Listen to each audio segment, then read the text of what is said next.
Hai sahabat Fortis, jumpa lagi dengan saya Nuy.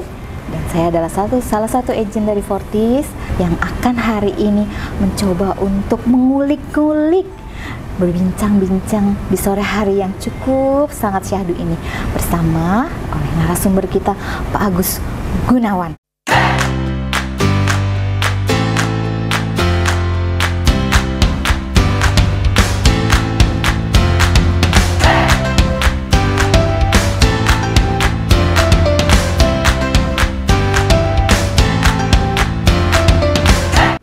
Pak Agus, apa kabar?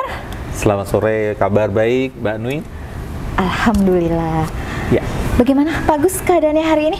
Sehat? Hari ini sehat, dan good. senang sekali. Yes. Masih tetap oke kan? Meski sudah sore.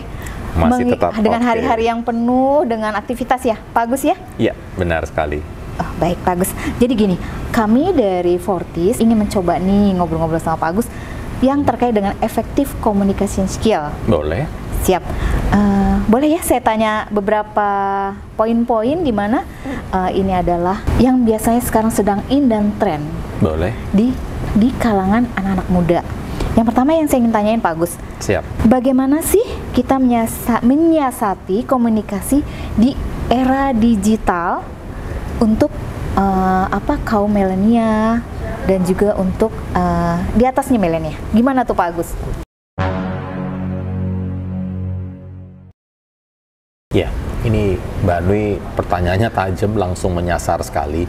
Jadi gimana sih teman-teman milenial untuk menyiasati cara berkomunikasi di era digital? Sekarang ini kan era perubahan ya Mbak Nui. Kita kan berasa kan zaman berubah dari sebelum pandemi pun kita udah berasa bahwa dengan era digital di mana bisa belanja kapanpun, gitu kan, mau kemanapun dijemput, itu salah satu ciri dari era digital yang sebenarnya di setiap organisasi, korporasi juga sebenarnya di internal mereka juga berubah, Mbak Nui. Jadi demikian pula sebenarnya di cara komunikasi. Nah, kita perlu tahu dulu kenapa sih kok komunikasi berubah, karena cara bekerja, cara koordinasi berubah, lebih cepat, lebih menuntut layanan yang lebih excellent, standar yang lebih excellent, komunikasi yang lebih baik. Untuk itu otomatis skill, keahlian dari komunikasi itu pasti mengalami pergeseran. Kemudian cara berkomunikasinya bahkan apalagi setelah kita masuk ke pandemi ini juga berubah ya. Yang biasa kita meeting ketemu sehari-hari langsung, sekarang meeting itu bisa online. Ini kan salah satu perubahan.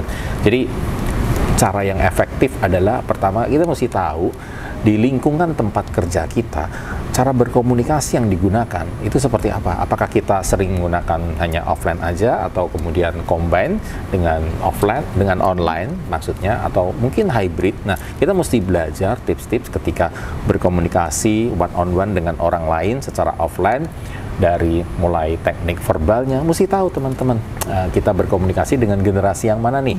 Misalnya Mbak Nui dengan yang lebih senior, misalnya dengan baby boomer, mungkin dengan generasi yang sama milenial. Kata-kata yang kita gunakan, kita mesti tahu bedanya, sopan santunnya kita jaga, namun tetap efektif. Kemudian juga selain sopan santun, kita perlu paham dan mengerti bagaimana berbicara secara terstruktur dan efektif. Jadi kalau kita menjelaskan sesuatu itu tidak alor ngidul kemana-mana, namun susunannya why, kemudian how and what, dan kemudian who, where itu mesti disusun secara sistematis dan terstruktur. Jadi ini yang membedakan. Kalau mungkin dulu sekedar menginformasikan, di zaman sekarang komunikasi perlu terstruktur, bahkan perlu tercatat, sehingga kalaupun kita bicara melalui online, melalui salah satunya misalnya aplikasi Zoom, tetap komunikasi itu lebih efektif. Plus juga penting diperhatikan untuk bahasa tubuh, karena bahasa tubuh itu yang jelas akan memperkuat pesan kita. Nah, memang uniknya justru di zaman digital ini, Mbak Nui, apalagi sudah masuk pandemi, ini kita lebih ke Society 5.0, ini lebih dituntut lagi. Banyak birokrasi, banyak perusahaan yang sedang melakukan reformasi, yang sedang melakukan perubahan untuk mengupgrade cara mereka berkomunikasi karena lingkungannya sudah berbeda. Demikian, Mbak Nui. Iya baik, tadi saya mendengar penjelasan dari Pak Agus terkait bahasa, ada yang verbal dan non verbal ya. Iya. Jadi ada yang juga pakai bahasa tubuh ya. Betul, Nah, baik. ini kan untuk di era digital ini kan tentunya pasti kita tuh lebih sering komunikasi melalui salah satu contohnya aplikasi WhatsApp. Nah, Ya, betul. untuk menunjukkan apakah kayak semacam emotion itu masih bisa dikategorikan sebagai bahasa tubuh atau itu hanya sekedar kayak simbol-simbol aja, Pak Agus? Ya, baik Mbak Nui. Untuk seperti emoticon, Iya. untuk yang digunakan di WhatsApp atau di aplikasi lain, itu adalah sebagai pelengkap, namun belum termasuk bahasa tubuh. Jadi memang baik sekali, asal yang penting kita gunakan gambar emoticon yang tergolong sopan, formal gitu ya. Itu juga menunjukkan bagaimana cara kita berkomunikasi. Misalnya yang saya sendiri sering gunakan adalah misalnya emoticon seperti ini, kemudian tersenyum. Kurang lebih hanya itu saja, Mbak Nui. Namun atau tepuk tangan gitu ya. Namun gambar-gambar yang lebih seru, lebih heboh atau lebih misalnya lebih konyol itu paling hanya dengan rekan-rekan yang sudah dekat aja atau dengan circle kita aja.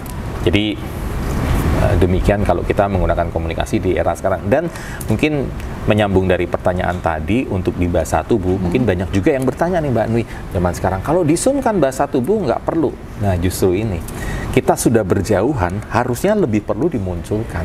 Makanya Zoom di era sekarang bukan sekedar syarat, namun harus dipikirkan bagaimana aplikasi video conference, salah satunya Zoom yang sering dipakai ini harus bisa menjadi jembatan kita berkomunikasi dengan relasi kita, dengan klien atau dengan pihak-pihak lain. Makanya penting untuk memastikan bahwa melalui aplikasi video conference, suara kita clear, gambar kita clear, dan terlihat bukan hanya kepala, namun juga bahasa tubuh kita. Supaya mereka juga merasakan dan menerima pesan kita itu sesuai dengan apa yang kita ingin sampaikan ke mereka. Demikian, Mbak Nui. Oh, baik. Berarti sebenarnya effective communication skill itu memahami lawan bicara kita meskipun secara tatap muka atau tidak tatap muka. Betul. Melalui media sosial yang memang saat ini sedang gandrung untuk era digital ya, memang sudah zamannya gitu Betul. loh. Apakah itu apakah yang tadi kesimpulan yang saya ambil itu sudah benar Pak Agus? Jadi menurut Pak Agus bagaimana? Ya, benar sekali Mbak Nui. Jadi penting sekali untuk kita memahami kondisi lawan bicara kita, apalagi kalau kita bicara menggunakan platform video conference, ketika mereka tidak bertemu. Sebenarnya manusia ini butuh ketika komunikasi ini merasa diterima, didengarkan. Jadi kalau suara kita tidak jelas, gambar kita tidak jelas, ekspresi kita tidak nampak sedang berkomunikasi, bagaimana kita bisa membangun komunikasi kolaborasi dengan rekan kita, lawan bicara kita. Apalagi untuk meeting-meeting, untuk mungkin untuk masalah problem solving gitu ya, penyelesaian masalah, untuk koordinasi yang lain.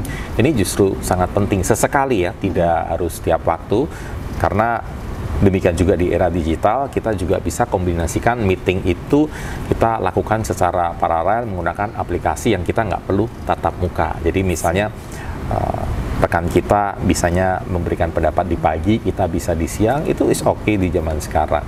Dan mungkin mohon izin menambahkan juga sekaligus menyimpulkan, jadi penting buat generasi sekarang untuk kita mengupgrade cara kita berkomunikasi yang efektif, baik itu secara ketemu tatap muka langsung maupun melalui platform video conference ataupun aplikasi meeting. Dan ini bisa dilakukan dengan kita belajar mencari source yang tepat, dan yang paling efektif kita belajar melalui workshop.